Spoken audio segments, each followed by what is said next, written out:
மாமியார் செய்த குழப்பம். அத்தை, இந்த வருஷம் நீங்கள் இந்தியாவிலேருந்து யூஎஸ் வந்திருக்கிறீங்க. பாருங்க, இங்கே நவராத்திரி கொண்டாட்டத்தை பெருமை பொங்கை கூறினாள் சுமதி. என்னமோ கேள்விப்பட்டேன்.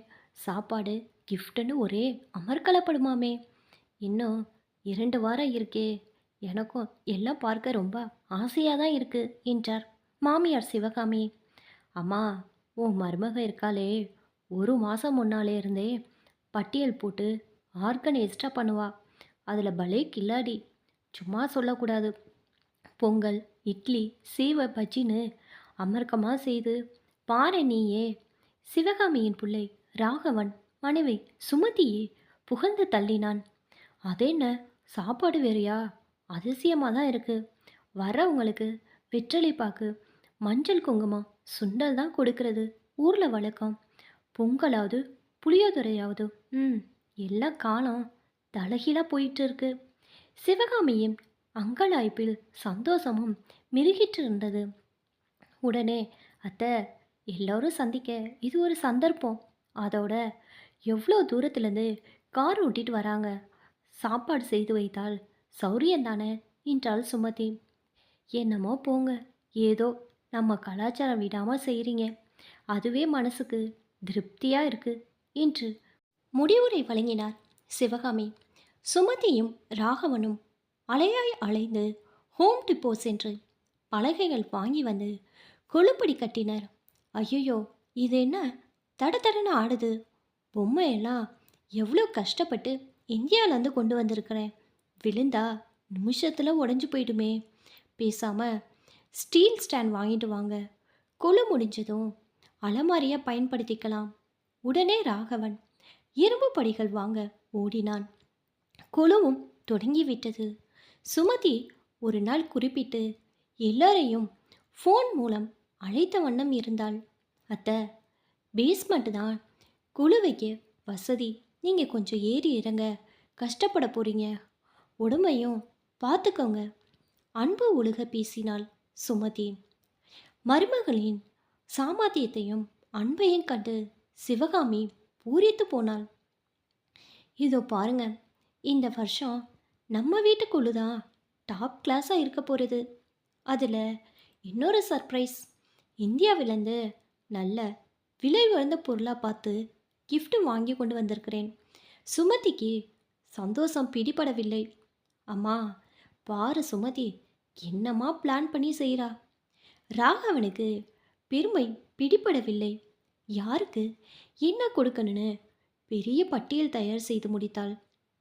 ராத்திரி கண்முழித்து பச்சனங்கள் ரெடி ஆயின. சிவகாமியும் மருமகளுக்கு உதவி செய்தாள். அப்பாடா, ஒருவாறு வேலைகள் முடிந்ததும் படுக்கைக்கு போகும் முன் ஆஃபீஸிலேருந்து ஃபோன். அவசர வேலையாம். காலை 8 மணிக்கே வரவேணும் என்று சொன்னவுடன் சுமதிக்கு அழுகை பீறிற்றது. என்னங்க, நாளைக்கு அவசர வேலையா? நியூயார்க் போகணுமாம். இத்தனை ஏற்பாடு செய்திருக்கேனே, எல்லோரும் வரும்போது நான் இல்லாமல் எப்படி? நெஞ்ச வெடிக்க கூறினாள் சுமதி. சுமதி, இதோ பாரு, இப்போ இருக்கிற நிலைமையில் வேலை ரொம்ப முக்கியம். நேற்று உன்கிட்ட சொல்ல மறந்துட்டேன். எங்கள் ஆஃபீஸில் 4 பேரை வீட்டுக்கு போக சொல்லிட்டான். திடீர்னு வேலை இருக்கிறேன்னு சந்தோஷப்படு. அம்மா இருக்காங்க, வெற்றிலை பார்க்க கொடுப்பாங்க. கவலை இல்லை. ஃபோனில் எல்லார்கிட்டையும் சொல்லிக்கலாம். லிஸ்ட்டு தான் ரெடி ஆயிட்டது. சமாதானம் சொன்னான் ராகவன். பொழுது விடிந்து அழுத கண்ணும் சிவந்த முகமாய் சுமதி ஆஃபீஸ் புறப்பட்டாள். சிவகாமியிடம், அத்தா, லிஸ்ட்டு பேஸ்மெண்ட்டில் இருக்குது. பழம், தாம்பழம் எல்லாம் பழுப்பு கவரில் போட்டு அங்கேயே அலமாரியில் வச்சுருக்கேன். பார்த்து கொடுத்துருங்க. நான் அப்பப்போ ஃபோனில் பேசிக்கிறேன். சொல்லும்போதே துக்கம் தொண்டையை அடைத்தது. சிவகாமியும் இட்லி, சட்னி, பொங்கல் என்று எல்லாம் தயார் செய்து விட்டாள். 3 மணியிலிருந்தே எல்லோரும் வர ஆரம்பித்தனர். புடவை, நகை என்ற பெருமை பேச்சுக்களும் பாட்டு, ஆட்டம் என்று வீடே கல்யாண கலையுடன் அமர்க்கலப்பட்டது. நான் தான் ஆண்டி அனிதா, இவ மீரா என்று வருகிறவர்கள் தாமே சிவகாமிக்கு அறிமுகம் செய்து கொண்டனர். சிவகாமியும், என் மருமக ரொம்ப கெட்டிக்காரி, எல்லாம் ரொம்ப அழகா ஏற்பாடு செய்துட்டாள் என்று பெருமையுடன் கூறியபடி அலமாரியிலிருந்து பரிசுகளையும் தாம்பாள பைகளையும் எல்லோருக்கும் கொடுத்து முடித்தன. கடைசி விருந்தினர் கிளம்பி போக மணி 9 ஆகிவிட்டது. சுமதி அரக்க பறக்க வந்து சேர்ந்தாள். மூச்சு இறைக்க, அத்தை, நிறைய பேர் வந்திருந்தாங்களா? எப்படி சமாளிச்சிங்க? பாவம், எல்லாம் வச்சு கொடுத்தீங்களா? சரமாரியாக கேட்டாள். ஓ, எவ்வளோ ஃப்ரெண்ட்ஸ் உங்களுக்கு! 3 மணிலேருந்து ஓயவில்லை. ஆச்சரியமாக இருக்கு. இவ்வளோ இந்தியர்கள் இருக்கிறாங்களா? நீயும் பேரெழுத்து கிஃப்ட்டுகளை அலமாரியில் வச்சுட்டு போனதுனால எனக்கு ரொம்ப ஸ்லோபமாக போச்சு. என்ன அத்தை சொல்கிறீங்க? அலமாரியில் gift பேர் எழுதியா? லிஸ்ட்டில் இல்லை, இன்னாருக்கு இன்னார்னு எழுதி வச்சிருந்தேன். சுமதியின் குரலில் அதிர்ச்சி தெரிந்தது. என்ன சுமதி, டேபிள் மேலே ஒரு பட்டியலும் இல்லையே? நிலவர அலமாரியில் பேர் எழுதி ஜாமான்க வச்சிருந்ததில்ல, அதைப்படி அவங்கள கேட்டு கொடுத்தேனே.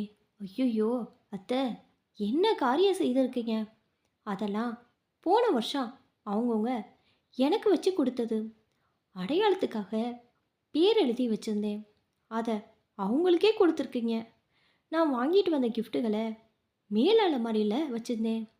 லிஸ்ட்டையும் மறந்து போய் என் ஹேண்ட்பேக்லேயே எடுத்துகிட்டு போயிருக்கேன். அட கடவுளே! தலையில் கை வைத்து உட்கார்ந்து விட்டாள் சுமதி. உள்ளே நுழைந்த ராகவன், வெரி குட், நல்ல கலாட்டா இது. வாங்கிட்டு போன ஃப்ரெண்ட்ஸ் எல்லாம் என்ன நினைப்பாங்களோ? நல்லா செஞ்சப்போ மறக்கவே முடியாது என்று கூறவும் சுமதி இன்னும் கொஞ்சம் கூனி குறுகி போனாள். சிவகாமி ஒன்றும் பேச முடியாமல் உறைந்து போய்விட்டார்.